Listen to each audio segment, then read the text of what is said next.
46 years? That's how long Ellie Whitcomb spent building a home she believed she'd grow old in. It took Harold less than 5 minutes to take it away. He didn't shout. He didn't insult her. He simply laid the divorce papers on the kitchen table, carried 2 old suitcases to the front door, and quietly said, "It's time for you to go." The neighbors never heard an argument. They only watched a 71-year-old woman drive away with a family Bible, her mother's cast-iron skillet, 2 worn suitcases, and a heart too broken to cry anymore. Her destination was an abandoned farmhouse tucked into the rolling hills of eastern Tennessee, a place she hadn't called home in nearly 50 years. As her taillights disappeared down the gravel road, Harold closed the front door, looked around the silent house, and smiled. He truly believed he'd just gotten his life back. For a little while, it felt that way. Then, one forgotten breakfast became a frightening afternoon. One missed routine became another. The little things Ellie used to handle without a word simply stopped happening.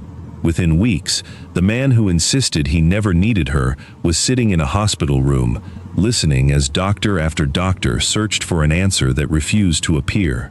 Nothing in his medical records explained it. Nothing in the test results made sense, because the truth had never been written in a chart. The truth had quietly packed 2 suitcases, climbed into an old station wagon, and driven away without asking for credit. Stay with this story, because what Harold discovers next isn't just heartbreaking.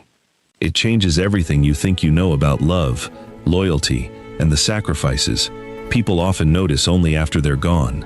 And if you're not subscribed yet, do it now, because some lessons arrive too late in life, and this is one you'll want to hear before that happens.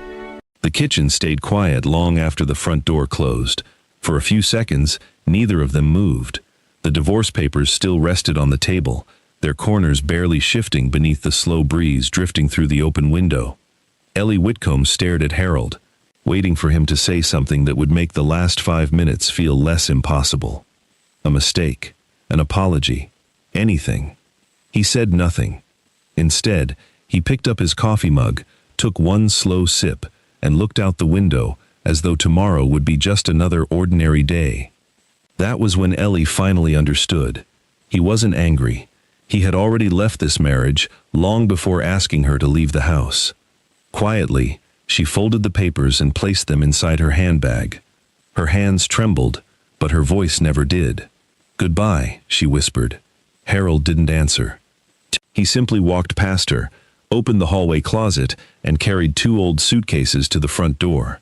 The same suitcases they had packed for family vacations, church retreats, and anniversary trips years ago. Today, they carried only one life. Ellie stood there for another moment, taking in the home that had shaped nearly half a century of ordinary happiness, the faded curtains she'd sewn herself, the old clock that chimed 5 minutes too late, the tiny scratch on the dining room floor where their first Christmas tree had fallen over decades earlier. She wasn't looking at furniture. She was saying goodbye to pieces of herself. Upstairs, she opened the bedroom closet. She didn't reach for expensive things.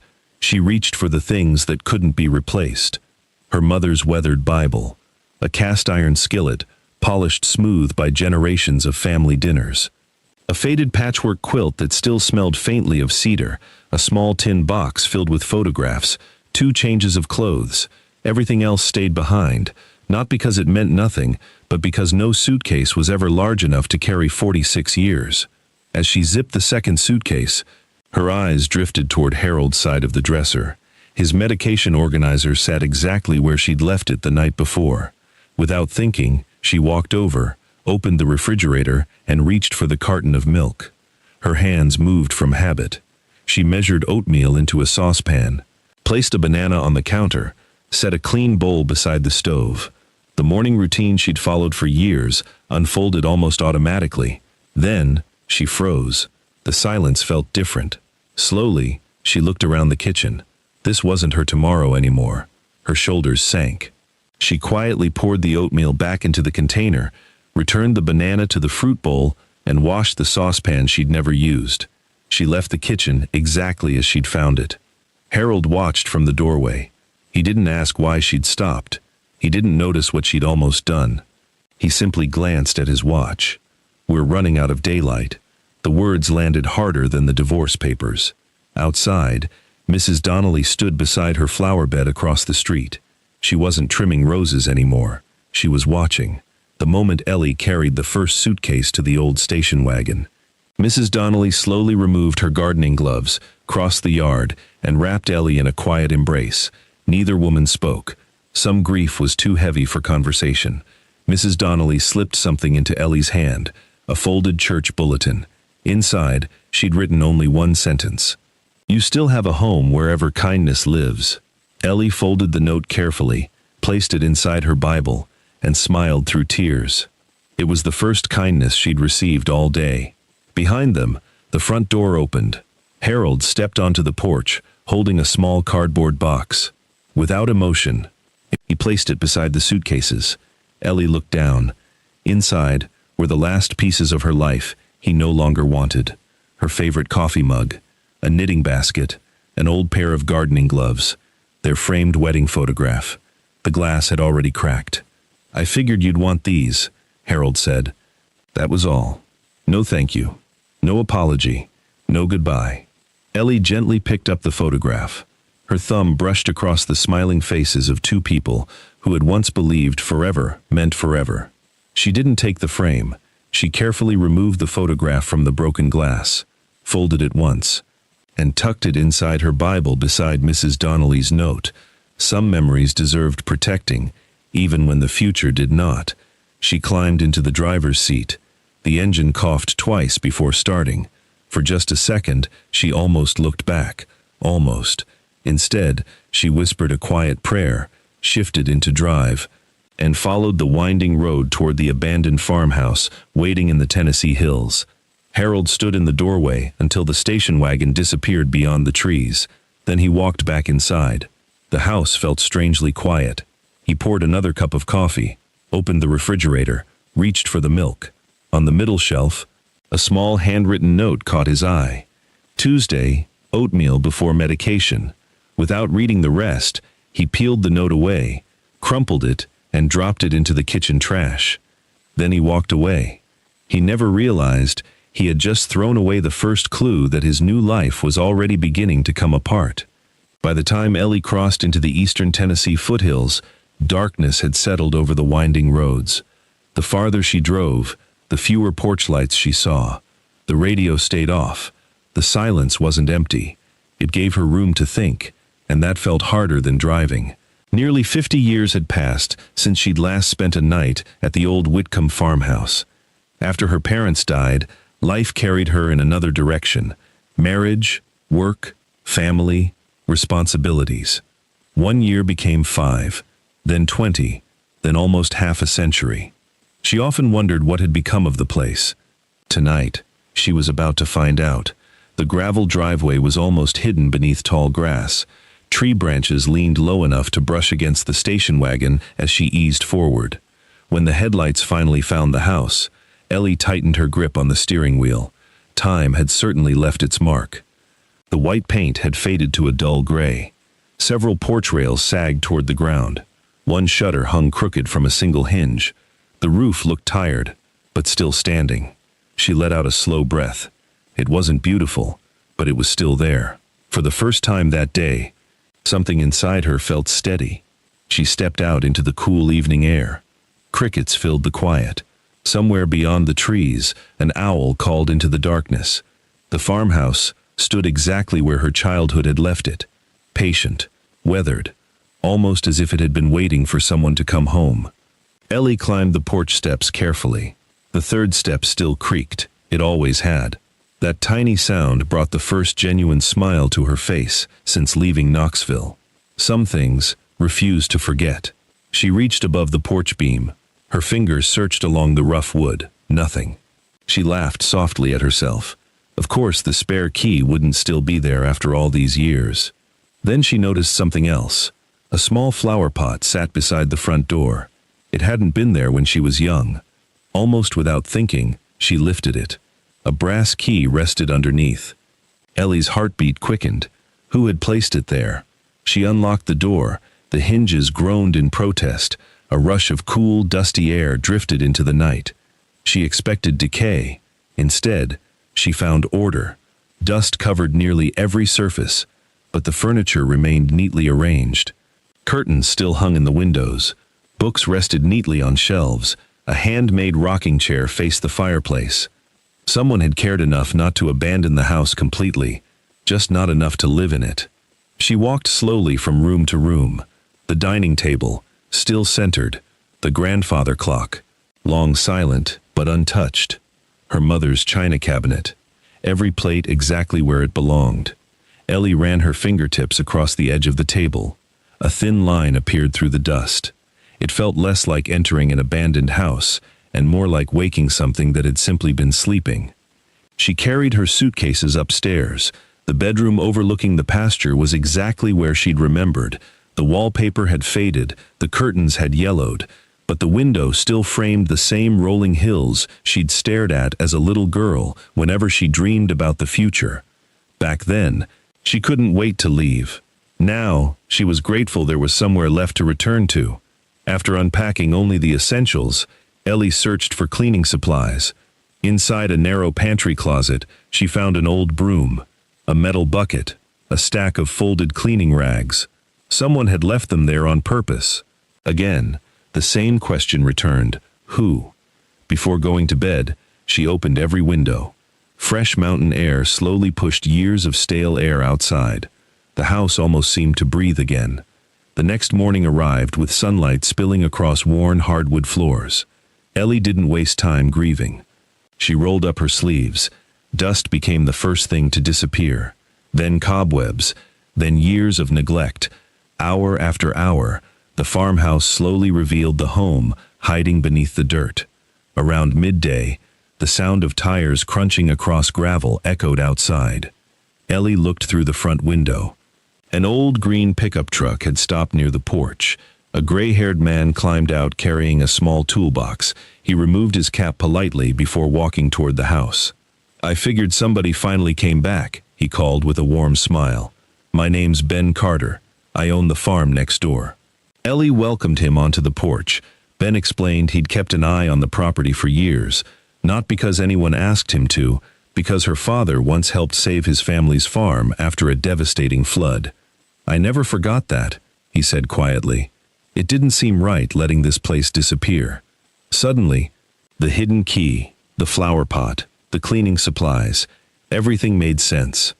Ben had been protecting the farmhouse all these years, not for money, not for ownership, for gratitude. Before leaving, he handed Ellie a small envelope. "I found this tucked inside the barn a few months ago," he said. "I figured if anybody ever came home, it belonged to them." Ellie looked down at the faded handwriting on the front. Only 5 words were written across the yellowed envelope. "For Ellie, when she's ready." Her breath caught. She slowly looked back toward Ben. "Who wrote this?" He hesitated, then answered with words that sent a chill through the quiet afternoon. "I don't know." He paused. "But I can tell you this. No one should have known you were coming." Ellie stared at the envelope resting in her hands. Someone, somehow, had been expecting her. While Ellie sat at the farmhouse table turning the unopened envelope over in her hands, Harold woke to the quiet he'd wanted for years. No footsteps upstairs, no clinking dishes from the kitchen, no soft voice asking if he'd slept well. Just silence. He smiled. For the first time in decades, the entire house belonged to him, or so he believed. He wandered into the kitchen wearing yesterday's t-shirt, switched on the coffee maker, and opened the refrigerator. It looked strangely full. Milk, eggs, fresh fruit, containers carefully labeled with dates. Everything exactly where it had always been. He poured himself a cup of coffee and reached for a box of pastries he'd bought on the drive home from signing the divorce papers. It felt like freedom. No oatmeal, no reminders, no conversations about eating better, no one quietly replacing unhealthy choices with better ones. Just him, making his own decisions. And he sat at the kitchen table, scrolling through his phone while finishing breakfast. By the time he stood, he'd forgotten the coffee mug beside his chair. Ellie never would have. The sink slowly filled over the next 2 days. Not because Harold was messy, because he assumed he'd get to it later. Laundry stayed in the dryer longer than usual, the mail piled up unopened near the front door, the flower beds outside began looking thirsty. Little things, nothing important, at least, not yet. Harold spent the afternoon calling old coworkers. He proudly announced his plans. Fishing, road trips, watching every baseball game without interruption, living life on his own terms. His friends congratulated him. A few sounded uncertain. One asked quietly, "So how's Ellie doing?" Harold stared out the window. "I wouldn't know." The answer surprised even him. For 46 years, he'd known exactly where she was almost every hour of every day. Now, he truly had no idea. The thought lingered longer than he expected. He pushed it aside. That evening, he drove to a neighborhood restaurant he'd always enjoyed. Ellie rarely ordered dessert. Harold ordered too. Why not? Nobody was there to question him. Driving home, he felt almost youthful. The future seemed wide open, until he climbed the front steps. For reasons he couldn't explain, he reached into his pocket, expecting to find his house key. It wasn't there. Then he remembered. Ellie had always carried the spare. She'd insisted it was safer that way. He laughed softly, then unlocked the door with the key still clipped inside his truck.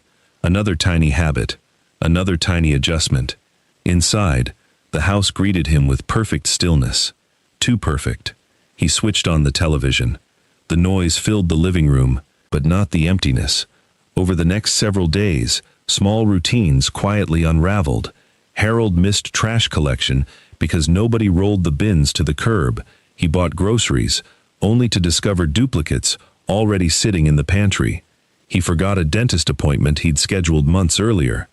The utility bill remained unopened beneath a stack of advertisements. None of these mistakes felt serious. They simply made life a little less organized, a little less comfortable. One afternoon, Mrs. Donnelly waved as Harold checked his mailbox. She hesitated before speaking. "Have you heard from Ellie?" Harold forced a polite smile. "No. I hope she's doing all right." "So do I." The words left his mouth automatically. Only after walking back inside did he realize he actually meant them. Late Friday afternoon, Harold decided to clean the garage. Ellie had suggested it for years. He never found the time. 3 hours later, he discovered boxes he'd forgotten they owned. Old camping equipment, Christmas decorations, family photo albums. Near the back wall, he spotted a worn cedar chest. Inside were dozens of greeting cards Ellie had saved over the decades. Birthday cards, anniversary notes, holiday letters, even simple thank you cards from neighbors. She had kept them all. Harold picked one at random. It wasn't addressed to him. It was from a woman at church whose husband had died years earlier. "Ellie, thank you for bringing meals every Tuesday. You never missed a week." He opened another. "Thank you for driving Mom to chemotherapy when none of us could get off work." Another. "We'll never forget your kindness after the tornado." Card after card told stories Harold had never heard. Not because Ellie kept secrets, because she never believed kindness needed an audience. He sat there longer than he intended. Somehow, he'd spent decades living beside a woman whose quiet life had reached far beyond the walls of their home. He closed the chest gently. A strange feeling settled over him. Not guilt, not yet, something harder to define. As evening approached, his phone rang. The caller ID displayed the name of his longtime physician's office. Harold almost ignored it. Routine appointment reminders could wait until Monday. Instead, he answered. The nurse's voice sounded pleasant. "We're confirming your diabetes follow-up for Tuesday morning." Harold frowned. "Tuesday?" "Yes, Mr. Whitcomb." Mrs. Whitcomb usually schedules it every 6 months. She booked this visit before. The nurse stopped herself. "I'm sorry." Harold looked around the empty kitchen. For several seconds he couldn't remember making that appointment. Then he realized something else. He had no idea what medications needed refilling next month. The thought unsettled him more than he wanted to admit. After hanging up, he walked toward the refrigerator to grab a bottle of water. As he opened the door, his eyes settled on the nearly empty carton of milk. Only then did he remember. He hadn't eaten breakfast that morning, or the morning before. He quietly closed the refrigerator, and for the first time since Ellie drove away, a question entered his mind that refused to leave. If she'd handled so many things he never noticed, what else had he been living through? Without ever realizing she was the reason it worked at all. Ellie didn't open the envelope right away. She carried it inside, placed it carefully on the dining table, and stood looking at it as afternoon sunlight stretched across the old hardwood floor. Whoever had written those 5 words, "For Ellie, when she's ready," had known her by name. Not to the homeowner, not to whoever finds this. Her name. It felt personal, almost impossible. She reached for the envelope, then stopped. Some answers deserved the right moment. Instead, she tied on an old work apron she'd found hanging behind the pantry door and stepped back outside. The farmhouse wasn't going to restore itself. She spent the rest of the afternoon pulling weeds from flower beds that hadn't seen careful hands in years. Broken fence boards became neat stacks of lumber. Dead branches disappeared from the yard. Every small task left the property looking a little less forgotten. And somehow, each finished chore made Ellie feel a little less forgotten too. Just before sunset, Ben Carter returned. This time, he wasn't carrying tools. He held a small basket filled with tomatoes, fresh cornbread, and a mason jar of homemade blackberry jam. "My wife would have fussed at me if I'd let you eat canned soup your first week back," he said with an easy smile. Ellie laughed, a genuine laugh. It surprised even her. They sat together on the porch while evening settled over the valley. Ben pointed toward the rolling pasture beyond the trees. "Your daddy planted those oak trees the year you were born." Ellie followed his hand. They stood taller than she remembered. "So much changes," she said quietly. Ben nodded. "And some things don't." After a comfortable silence, his expression grew thoughtful. "You know, I used to see your mama writing almost every evening." Ellie turned toward him. "Writing? Always at this porch table. Letters, journals, something like that. I never asked. I figured everybody deserves a few private thoughts." Ellie's eyes drifted toward the front window. The envelope. Could it have something to do with her mother? Before she could ask another question, Ben stood. "I'll let you settle in. But if that old roof starts giving you trouble, you call." As his truck disappeared down the gravel drive, Ellie looked once more at the envelope waiting inside. She promised herself, tomorrow, tonight. She simply wanted one peaceful evening. Nearly 40 miles away, Harold's evening unfolded very differently. He woke shortly after midnight. At first, he couldn't understand why. Then he noticed the sweat. His shirt clung uncomfortably to his back. His hands trembled as he pushed himself upright. The bedroom spun for just a second. He blamed the rich dinner he'd enjoyed earlier, nothing more. He walked into the kitchen, poured himself a glass of water, and leaned against the counter until the dizziness passed. After a few minutes, he felt normal again. "Getting older," he muttered. He returned to bed. The next morning, he dismissed the entire episode.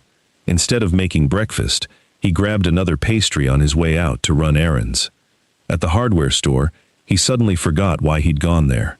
He stood motionless in one aisle, staring at shelves filled with paint supplies. The shopping list was sitting in his truck. He'd left without it. Annoyed with himself, Harold drove home. Halfway there, a horn blared. He jerked the steering wheel just in time. His truck drifted back into its lane. The driver who passed him looked furious. Harold's heart pounded. He couldn't remember taking his eyes off the road. Back home, he sat quietly in his recliner. For the first time, the mistakes didn't feel small anymore. He glanced toward the kitchen. Something wasn't right. He just couldn't explain what. The following Tuesday morning, Harold arrived at his doctor's office 10 minutes late. The receptionist smiled politely. "We were beginning to worry." Harold apologized. "I've never been late before." She looked at her computer, then smiled again. "No, you never are. Mrs. Whitcomb always made sure of that." The words landed harder than either of them expected.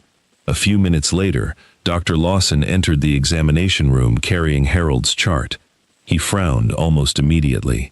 "Your blood sugar readings from home." Harold looked confused. "What readings?" Dr. Lawson looked up. "You've been keeping a daily log for years." Harold stared back blankly. I've never kept a log. The room fell completely silent. Dr. Lawson slowly lowered the folder. Then he asked one simple question. One question that neither man was prepared for. If you weren't tracking your diabetes every day, who was? Dr. Lawson didn't ask the question twice. He simply watched Harold. Years of practicing medicine had taught him that silence often revealed more than another sentence ever could. Harold shifted uneasily in the examination chair. I've never kept records, he admitted. I took the pills I was given, and I showed up for my appointments.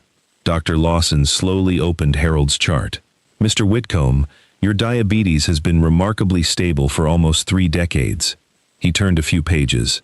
That's unusual. Harold managed a faint smile. I guess I've been lucky. The doctor didn't smile back. No, he tapped the folder gently. You've been remarkably consistent. There was a difference. One depended on chance, the other depended on discipline. Dr. Lawson reached into the file and removed several handwritten glucose logs. Every page was dated, every reading was neatly recorded. Every note was written in the same careful handwriting. Harold stared at the pages. He recognized the handwriting immediately. Ellie's. His mouth went dry. I've never seen those before. You didn't need to, Dr. Lawson replied calmly. Someone brought them to every appointment. Harold looked down again. Beside several blood sugar readings were short notes. Didn't sleep well. Watch breakfast. Working outside today. Keep water nearby. Felt shaky before lunch. Improved after eating. There were no complaints. No praise. Just quiet observations. The kind made by someone paying attention every single day. Dr. Lawson leaned back. Do you know how many patients struggle to stay consistent? Harold shook his head. Most of them. He paused. But someone made your treatment almost effortless. Those words settled heavily between them. Harold suddenly remembered dozens of ordinary mornings. Ellie quietly placing breakfast on the table. Ellie handing him a bottle of water before yard work. Ellie slipping crackers into the glove compartment before long drives. He'd never questioned any of it. He assumed. She was simply being thoughtful. The appointment ended with several adjustments to Harold's care plan. Nothing alarming, nothing dramatic. Still, as Harold walked back to his truck, the folder of handwritten copies the doctor had given him felt strangely heavy, almost like he was carrying pieces of a life he'd never bothered to notice. Instead of driving home, he stopped at a grocery store. For years, grocery shopping had simply happened. Today, he pushed a cart through unfamiliar aisles. He wandered longer than he expected. Which bread did they usually buy? What brand of soup? Was there coffee at home? He couldn't remember. Near the cereal aisle, an elderly employee smiled. Need help finding something? Harold almost answered. Instead, he realized he didn't know what he was looking for. He left with far less than he'd intended. Back home, he unpacked the groceries, a second loaf of bread, another jar of peanut butter, 3 cans of soup they already had. The pantry wasn't empty. It had simply always been organized by someone else. He stood quietly for a moment, then his eyes drifted toward a narrow cabinet beside the refrigerator. Ellie had always called it the family drawer. Harold couldn't remember the last time he'd opened it. Inside, everything had its place. Instruction manuals, flashlights, extra batteries, coupons, takeout menus, appointment cards, even spare reading glasses. Nothing was expensive. Nothing looked important, yet every item had been placed there because one day someone might need it. Near the back of the drawer sat a small spiral notebook. Its blue cover had faded with age. Harold opened it. The first page wasn't about diabetes. It wasn't about medicine at all. It was a simple household checklist. Change air filters, schedule furnace inspection, pay property taxes, rotate smoke detector batteries, oil squeaky back gate. Dozens of tiny responsibilities filled page after page. The invisible work that kept a home running. He kept turning pages. Halfway through the notebook, the handwriting changed. The entries became more personal. Harold seemed tired today. Ask Dr. Lawson about vitamin levels. A few pages later. Skipped lunch again. Didn't tell him I noticed. Made a bigger dinner instead. Another. Working in the heat tomorrow. Freeze 2 extra bottles of water tonight. Harold lowered the notebook. She had never written these thoughts for praise. No one else was supposed to read them. They weren't reminders. They were acts of care, quiet, steady, almost invisible. A lump formed in his throat. For the first time since Ellie left, he wasn't thinking about the divorce. He was thinking about everything that had come before it, everything he'd mistaken for ordinary. The afternoon passed without him noticing. As the sun dipped behind the trees, someone knocked gently on the front door. Harold opened it. Mrs. Donnelly stood on the porch holding a casserole dish. "I made too much," she said with a warm smile. "I thought you might appreciate a hot meal." Harold thanked her and reached for the dish. Before she turned to leave, she hesitated. "You know, there was something Ellie asked me to do." Harold looked up. "She asked you?" Mrs. Donnelly nodded. "The week before she left." Harold's heartbeat slowed. "She said, if there ever came a day when you looked truly alone," Mrs. Donnelly's voice softened, "I should bring you dinner." Harold couldn't speak. Ellie had prepared for his loneliness, before he had even decided to abandon her. Mrs. Donnelly quietly walked back across the street. Harold remained frozen in the doorway. The casserole cooled in his hands. His eyes slowly drifted toward the blue notebook still lying open on the kitchen table. He suddenly understood something that hurt more than any accusation ever could. Ellie hadn't spent 46 years trying to control his life. She had spent 46 years quietly protecting it. And somewhere, miles away in the Tennessee hills, she was finally beginning to build a life where no one expected her invisible sacrifices ever again.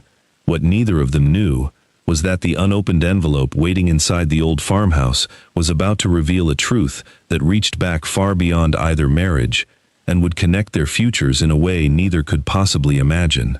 Ellie finally decided the waiting had lasted long enough. The envelope rested exactly where she'd left it, on the center of the dining table beneath the morning light. For 2 days, she'd walked past it, not because she was afraid of the truth, but because life had taught her that some answers arrived only after the heart was ready to carry them. She sat down slowly, ran her fingers across the faded paper. The handwriting stirred something deep inside her. Not recognition, comfort, almost as though she'd seen it thousands of times without ever paying attention. Carefully, she opened the envelope. Inside was a folded letter, and beneath it, an old black and white photograph. Ellie lifted the picture first. It showed 3 people standing in front of the farmhouse nearly 60 years earlier. Her father, her mother, and a younger Ben Carter, no older than 20. All 3 were smiling. On the back, written in careful handwriting, were 6 simple words. "Neighbors become family when storms come." Ellie smiled softly, then unfolded the letter. The paper had yellowed with age. The ink remained remarkably clear. The first line caught her completely off guard. "Ellie, if you're reading this, life has probably taken you somewhere you never expected." Tears gathered before she reached the second sentence. Her mother had written it, not shortly before her death, years earlier. She hadn't predicted the divorce. She hadn't foreseen Harold. She simply knew life could change without asking permission. The letter wasn't filled with secrets. It was filled with wisdom. Her mother wrote about kindness that expected nothing in return, about choosing peace over pride, about remembering that a home was never measured by walls, but by the people who found safety inside it. Near the bottom of the page, one paragraph stood apart. "If you ever come back here, don't spend your strength asking why life became difficult. Spend it asking who still needs your kindness. The answer will lead you somewhere better than bitterness ever could." Ellie lowered the letter. She wasn't crying because she felt broken. She was crying because someone had believed in the woman she would one day become, long before that woman even existed.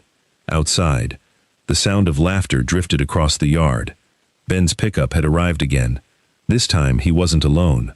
2 teenagers climbed out carrying paintbrushes. A retired carpenter followed with a ladder. Then came Mrs. Alvarez from down the road, balancing a basket of sandwiches. Ellie stepped onto the porch in surprise. "What is all this?" Ben smiled. "Just neighbors. You didn't ask us. But around here," he shrugged, "we don't always wait to be asked." Within minutes, the quiet farmhouse became alive with purpose. Fresh paint covered weathered porch rails. Broken fence posts disappeared. Loose shingles were replaced. One teenager carefully cleaned years of dirt from the front windows until sunlight poured into the house like it hadn't in decades. Ellie tried thanking everyone. No one would let her. By lunchtime, Mrs. Alvarez insisted Ellie sit down. "For once," she laughed, "let somebody else feed you." Ellie almost protested. Instead, she listened. It felt unfamiliar and strangely wonderful. Across town, Harold's world continued shifting in quieter ways. He stopped by Carter's pharmacy to refill one of his prescriptions.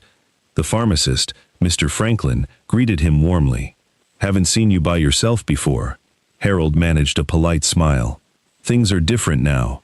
Mr. Franklin nodded gently. "I heard." While filling the prescription, he glanced toward the computer. "Looks like you're almost due for another refill on your emergency glucose tablets, too." Harold frowned. "My what?" "The tablets. You've carried them for years." "I've never bought glucose tablets." Mr. Franklin looked puzzled. "You didn't?" "Mrs. Whitcomb always picked them up." Harold stared silently. The pharmacist continued almost absent-mindedly. "She never missed. She'd ask about side effects, double-check medication interactions, even reminded us when your insurance changed." He slid the prescription across the counter. "I'll tell you something.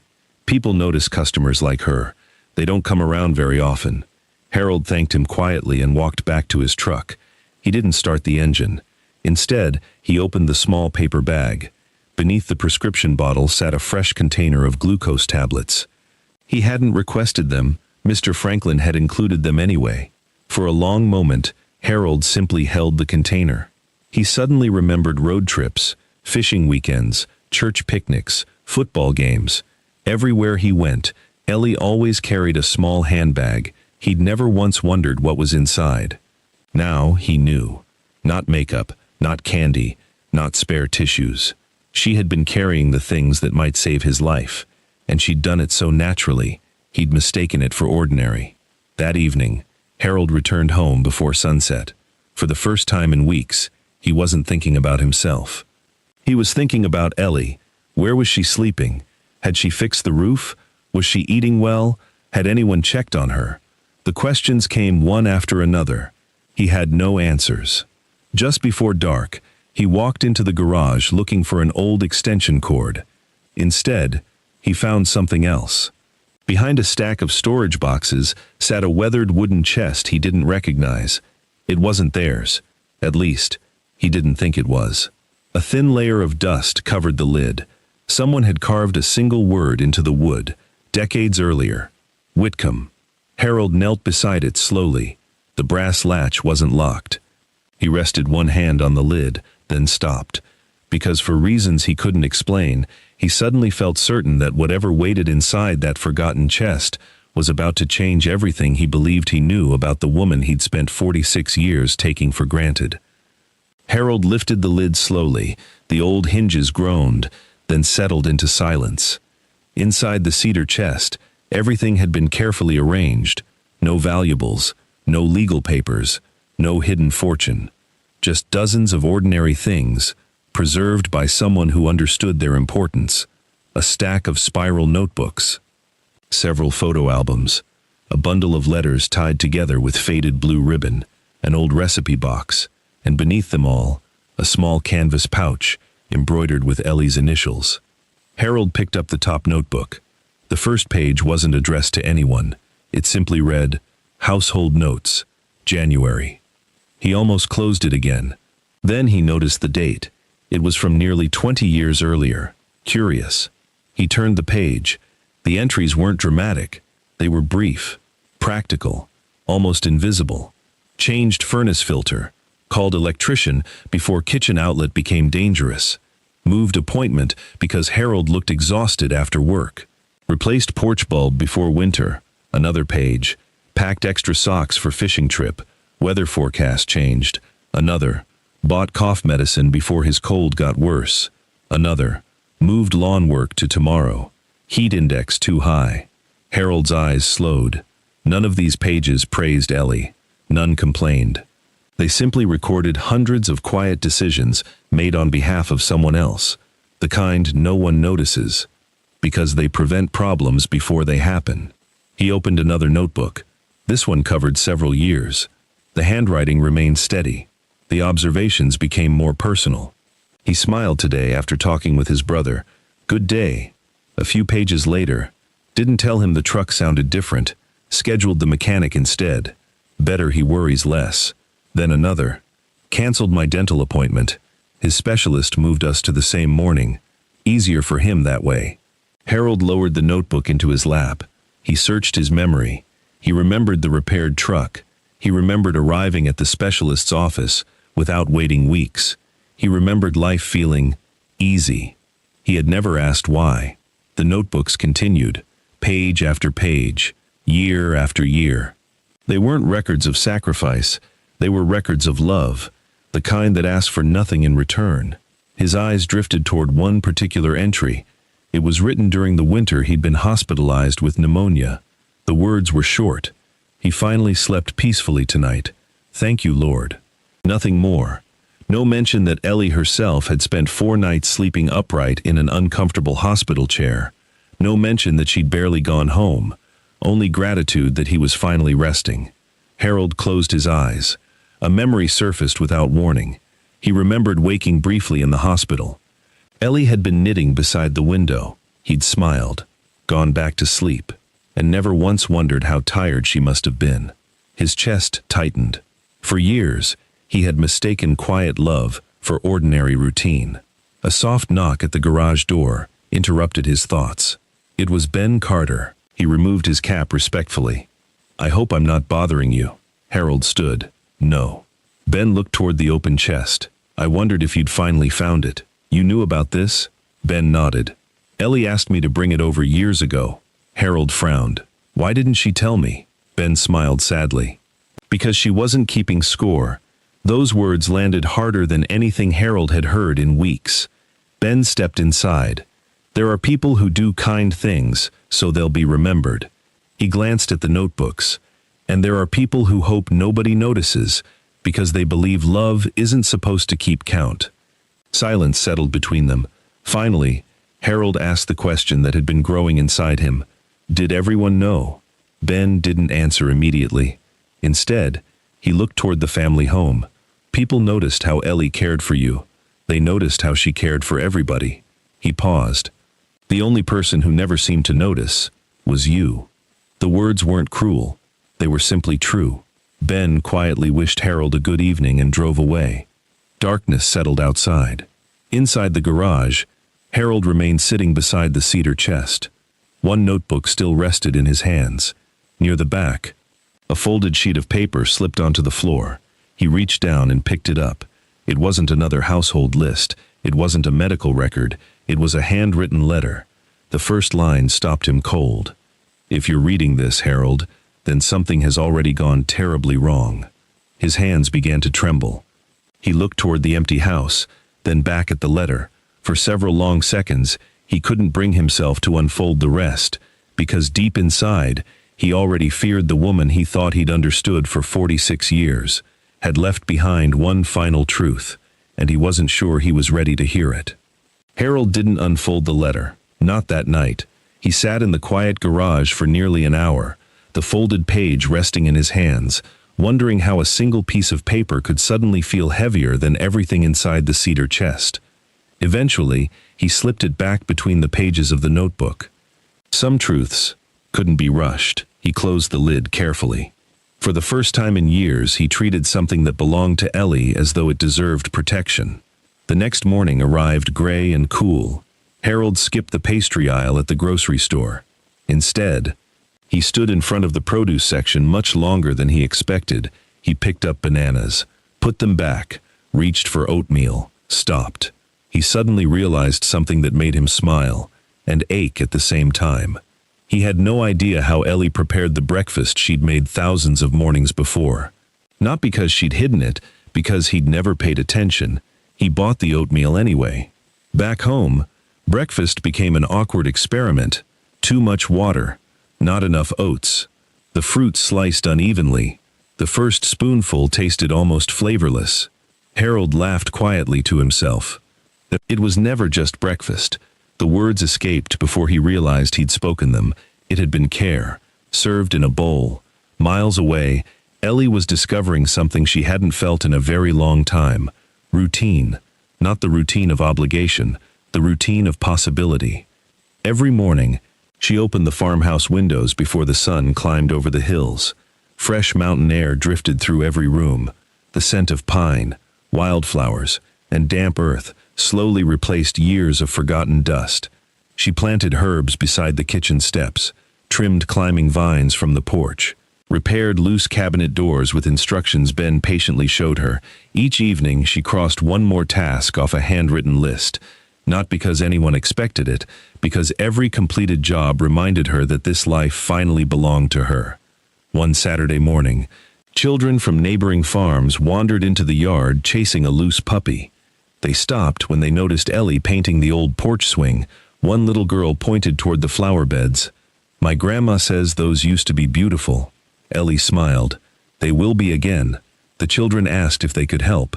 Within minutes, little hands were pulling weeds, carrying watering cans, and laughing across the front yard.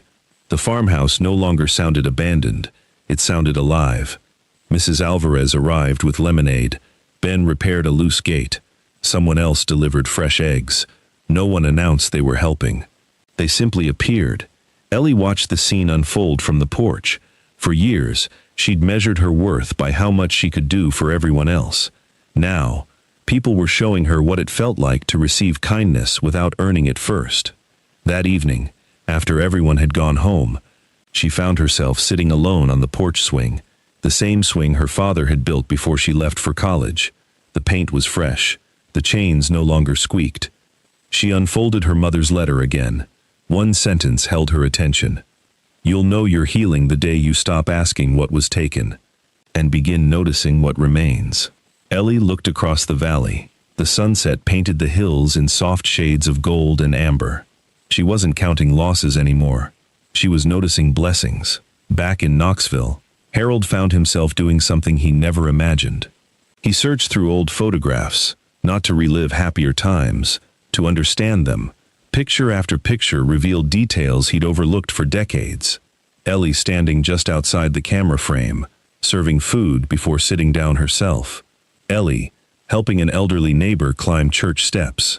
Ellie laughing with children while everyone else watched the football game. She was always doing something for someone, always moving quietly through the background. He had spent years looking directly at her, without truly seeing her. As the evening grew darker, Harold picked up his truck keys. He drove without a destination. The road eventually carried him east, past familiar towns, past rolling farmland, past places he hadn't visited in decades. Only when he saw an old wooden sign pointing toward the Whitcomb Road did he realize where he'd gone. He pulled onto the shoulder. In the distance, barely visible between tall oaks, stood the farmhouse. Warm light glowed from the front windows. Laughter drifted faintly through the evening air. Harold remained inside the truck. He watched as neighbors gathered on the porch, carrying covered dishes and folding chairs. Someone strung simple lights between two trees. Children chased one another across the yard. Then, the front door opened. Ellie stepped outside carrying a pitcher of sweet tea. She was smiling, not the polite smile she'd worn through years of routine. A real one, relaxed, peaceful. She looked lighter. For the first time since their divorce, Harold understood something that pierced deeper than guilt. Ellie hadn't merely survived losing him, she had begun becoming the woman she'd never been allowed time to be. His hand reached instinctively toward the truck door. He wanted to walk across the yard. He wanted to apologize. He wanted to explain everything he hadn't understood. Instead, he stayed exactly where he was. This wasn't his moment. It belonged to Ellie. As he quietly started the engine to leave, his phone rang. The caller ID displayed Dr. Lawson's office. Harold answered immediately. The doctor's voice was calm, but more serious than before. "Mr. Whitcomb, we received your latest blood work." There was a brief pause. "I need you to come in first thing tomorrow morning." Harold tightened his grip on the steering wheel. "Is something wrong?" Another pause. Then came the answer that turned the peaceful drive home into something far more uncertain. "I'd rather discuss it with you in person." The line went silent, And for the first time, Harold realized that running out of time wasn't just an expression anymore. Harold barely slept. Dr. Lawson's words echoed through the empty house long after midnight. "I'd rather discuss it with you in person." The sentence wasn't dramatic. It didn't have to be. Sometimes uncertainty was heavier than bad news. The next morning, Harold arrived at the clinic almost 30 minutes early. For years, Ellie had always insisted they leave with extra time. "No one thinks clearly when they're rushing," she'd often say. He used to tease her about it. Now, he found himself sitting alone in the waiting room, grateful he wasn't late. Dr. Lawson welcomed him into his office instead of the examination room. That felt different. He closed the door gently before taking a seat across from Harold. "I don't want you to panic," he began, "but I do want you to understand what's happening." Harold nodded. The doctor slid several reports across the desk. "Your latest blood work confirms what I've been suspecting." He pointed to a series of numbers. "Your medication isn't failing." Harold frowned. "Then why do I feel different?" "Because medication was never your entire treatment." The room became very still. Dr. Lawson folded his hands. "Medicine controls blood sugar." He paused. "Daily habits control life," he continued carefully. "Regular meals, consistent sleep, balanced nutrition, recognizing symptoms before they become dangerous, managing stress, planning ahead. Those aren't small details. They're the foundation." Harold stared silently at the reports. The doctor looked at him with genuine compassion. "Someone spent many years protecting that foundation. You've lost more than a spouse. You've lost the person who quietly managed hundreds of decisions you rarely had to think about." Harold lowered his head. For the first time, he didn't defend himself. He didn't make excuses. He simply whispered, "I didn't know." Dr. Lawson nodded. "I believe you, but now you do." The drive home felt longer than usual. Harold didn't switch on the radio. He didn't stop for coffee. His mind kept returning to one question. How many times had Ellie protected him? Without him ever realizing there had been danger, when he reached home, he walked straight into the garage. The cedar chest waited exactly where he'd left it. This time, he didn't hesitate. He unfolded the letter. Ellie's handwriting was steady, every word carefully formed. "If you're reading this, Harold, then something has already gone terribly wrong." He swallowed hard. The letter continued. "You may think this notebook is a record of everything I did for you. It isn't. It's a guide." Harold blinked. "A guide." He kept reading. "There may come a day when I can't remind you to eat before taking your medicine. There may come a day when I won't notice your hands beginning to shake before you do. If that day ever comes, I need you to know what I've learned over the years, because your life has always mattered more to me than whether you noticed my efforts." Tears blurred the page. There was no bitterness. No accusation, only concern. The remaining pages weren't emotional at all. They were practical. How to recognize early warning signs, foods that usually stabilized his blood sugar, the importance of keeping emergency glucose tablets nearby, questions to ask the doctor, phone numbers for specialists. Even simple reminders like, "Don't skip breakfast because you're not hungry." Every instruction had one purpose, to help Harold stay alive, even if she was no longer beside him. He lowered the letter. The silence inside the garage became almost overwhelming. He finally understood. Ellie hadn't prepared that notebook because she expected a divorce. She had prepared it because love plans for tomorrow, even when tomorrow is uncertain. Miles away, Ellie spent the afternoon helping Mrs. Alvarez organize boxes of donated school supplies for children in the community. The old church fellowship hall buzzed with quiet conversation. Pencils, backpacks, notebooks, winter coats. Everyone worked together without hurry. At one point, Mrs. Alvarez rested a gentle hand on Ellie's shoulder. "You've become part of this place faster than anyone I can remember." Ellie smiled. "I think this place found me, before I found it." Mrs. Alvarez laughed softly. "I believe you're right." As they finished packing the final box, Ben stepped through the doorway, carrying a folded newspaper. He looked unusually serious. "I thought you should see this." Ellie accepted the paper. It wasn't the front page headline that caught her attention. It was a small community announcement tucked into one corner. "Volunteers needed." Diabetes Education Fair, Knoxville Community Health Center. Mrs. Alvarez noticed her expression. You thinking about helping? Ellie looked at the announcement for a long moment, then quietly folded the newspaper. I don't know. The words were honest. Part of her wanted to help. Another part knew Knoxville also meant memories she wasn't ready to face. That evening, Harold stood alone in his kitchen. For the first time, he prepared a proper breakfast for the following morning. Oatmeal measured carefully, fresh fruit washed and sliced, medication placed beside the bowl.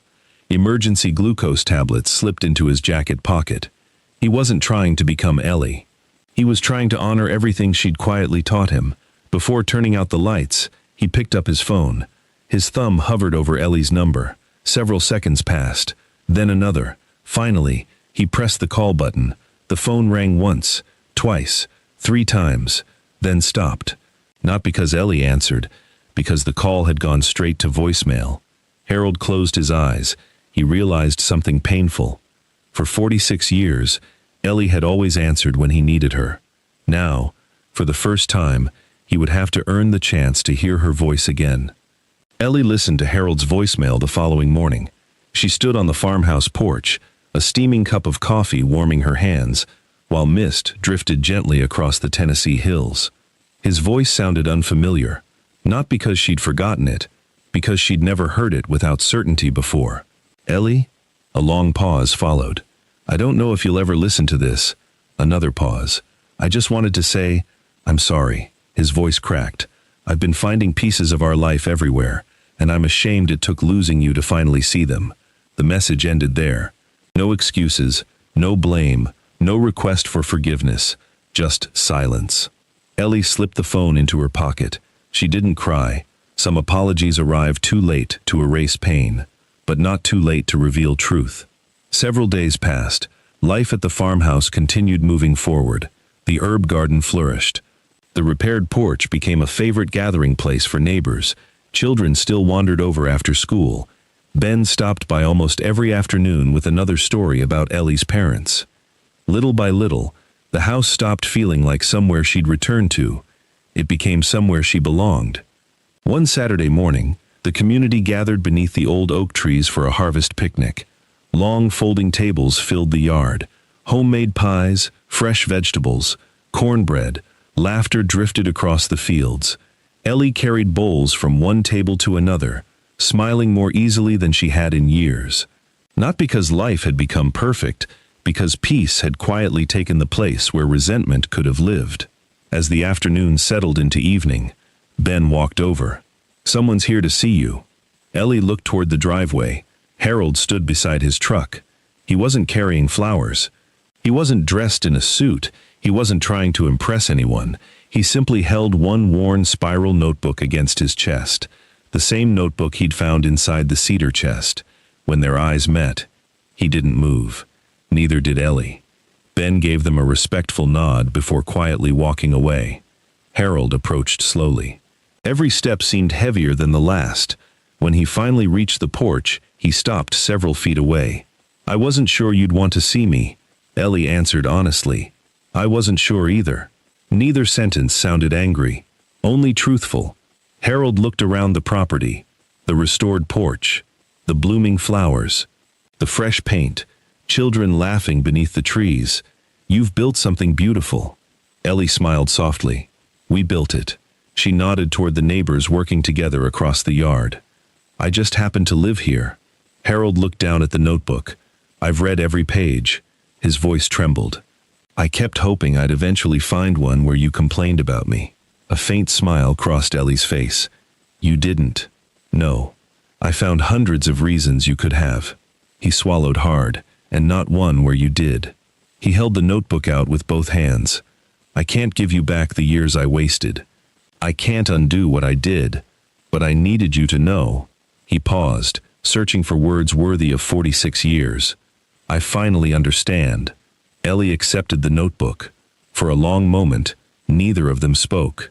The evening breeze stirred the oak leaves overhead. Somewhere nearby, children laughed.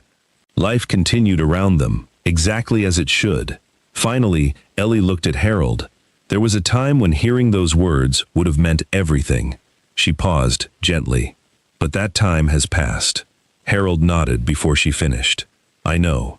There wasn't disappointment in his expression. Only acceptance. I didn't come asking you to come home. He smiled sadly. The truth is, he glanced toward the farmhouse. You already are. Ellie's eyes filled with quiet tears, not tears of heartbreak, tears of peace. Harold reached into his jacket pocket. He pulled out a familiar bottle. Emergency glucose tablets. I carry them now. He smiled faintly. And I eat breakfast. Ellie laughed. A warm, genuine laugh. So I've heard. Harold looked surprised. Mrs. Donnelly appeared at the edge of the porch carrying 2 empty pie plates. She couldn't hide her smile. We still talk, Harold. The 3 of them laughed together. The sound felt wonderfully ordinary. Exactly the kind of ordinary Ellie had once protected every day. As the sun slipped behind the hills, Harold prepared to leave.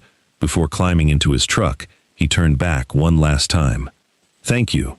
Ellie tilted her head. For what? He looked toward the notebook resting in her hands. For loving someone who didn't understand what love looked like. Then he drove away.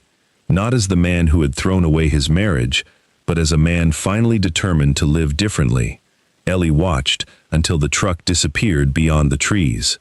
Then she walked back toward the farmhouse. Children were setting lanterns along the porch. Neighbors were clearing picnic tables. Someone called her name from the garden. She turned immediately. Not because someone needed saving, because someone simply wanted her company. That simple difference meant everything. Later that evening, Ellie opened her mother's letter one final time. Her eyes settled on the last sentence she'd somehow overlooked before. The greatest home you'll ever build is the one where your heart finally feels safe. Ellie folded the letter carefully, looked around the farmhouse. The porch lights glowed warmly. Laughter still floated through the open windows. The scent of fresh bread drifted from the kitchen. For the first time in many years, she wasn't surviving. She was living. And perhaps that was the greatest comeback of all. If Ellie's journey reminded you that love should never be taken for granted, take a moment to leave a like and subscribe. Stories like this remind us that the quietest acts of kindness often change lives in the biggest ways. Now we'd love to hear from you. If you were in Ellie's place, could you forgive Harold, even if you knew you could never go back? Tell us why, or why not, in the comments below.